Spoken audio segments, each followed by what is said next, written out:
مولاي صل وسلم دائما أبدا على حبيبك خير الخلق كلهم مولاي صل. اعوذ باللہ من الشیطان الرجیم، بسم اللہ الرحمن الرحیم۔ السلام علیکم ورحمۃ اللہ وبرکاتہ۔ ویورز، میں ہوں محمد طارق اور آپ دیکھ رہے ہیں روشنی چینل۔ تو بڑھتے ہیں آج کے موضوع کی جانب، جس کا عنوان ہے وہ مکتوب جو رسول اللہ صلی اللہ علیہ وسلم نے یہود خیبر کے نام ارسال فرمایا تھا۔ خیبر حجاز کا بڑا شاداب اور نخلستانی علاقہ ہے، جو کھجوروں کے بے شمار سرسبز و شاداب باغات سے گھرا ہوا ہے۔ صدہا قدرتی چشمے یہاں پائے جاتے ہیں۔ خیبر عبرانی لفظ ہے، اس کے معنی قلعے کے ہیں۔ حجاز میں یہ یہود کا سب سے بڑا مرکز تھا۔ یہ مدینہ منورہ سے 200 میل شمال میں واقع ہے۔ خیبر متعدد بستیوں پر مشتمل تھا۔ عرب کی تاریخ میں خیبر کو بڑی اہمیت حاصل ہے۔ طلوع اسلام کے زمانہ میں یہاں بڑے بڑے سرمایہ دار یہودی رہتے تھے، جن کا پیشہ تجارت اور سود پر روپے کا لین دین تھا۔ یہود نے خیبر میں نہایت مضبوط قلعے بنائے ہوئے تھے۔ قلعہ مرحب کی دیواریں ابھی تک موجود ہیں۔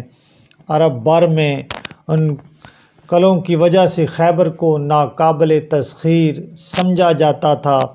یہاں کے یہودی عرب قبائل کو آپس میں لڑاتے رہتے تھے۔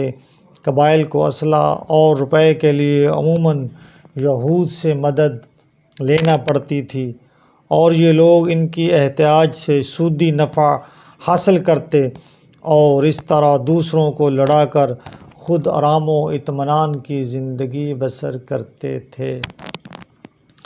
یہود عموماً دولت مند تھے، ان کے پاس ہمیشہ اسلحہ جنگ کے ذخیرے موجود رہتے تھے۔ عرب ان کے مقروض رہتے تھے۔ اس کے علاوہ عربوں پر یہود کا علمی اور مذہبی اثر بھی تھا۔ وہ یہود کو اپنے سے زیادہ عالم اور مہذب و شائستہ سمجھتے تھے۔ حتیٰ کہ جن لوگوں کے بچے زندہ نہیں رہتے تھے، وہ منت مانتے کہ اگر بیٹا زندہ رہا تو اس کو یہودی بنائیں گے۔ رسول اللہ صلی اللہ علیہ وسلم نے خیبر کے یہود کو ایک تبلیغی مکتوب ارسال فرمایا، جس میں یہود کو اپنے بارے میں تورات کا حوالہ دے کر اسلام کی دعوت دی گئی۔ مکتوب نبوی صلی اللہ علیہ وسلم میں لکھا تھا: بسم اللہ الرحمن الرحیم۔ محمد رسول اللہ صلی اللہ علیہ وآلہ وسلم کی جانب سے، جو نبوت و رسالت میں موسیٰ علیہ السلام کی طرح ہیں اور ان امور کی تصدیق کرنے والے ہیں جو موسیٰ علیہ السلام لے کر آئے تھے۔ اے اہل تورات، کیا اللہ نے تورات میں یہ نہیں کہا ہے کہ محمد اللہ کے رسول ہیں؟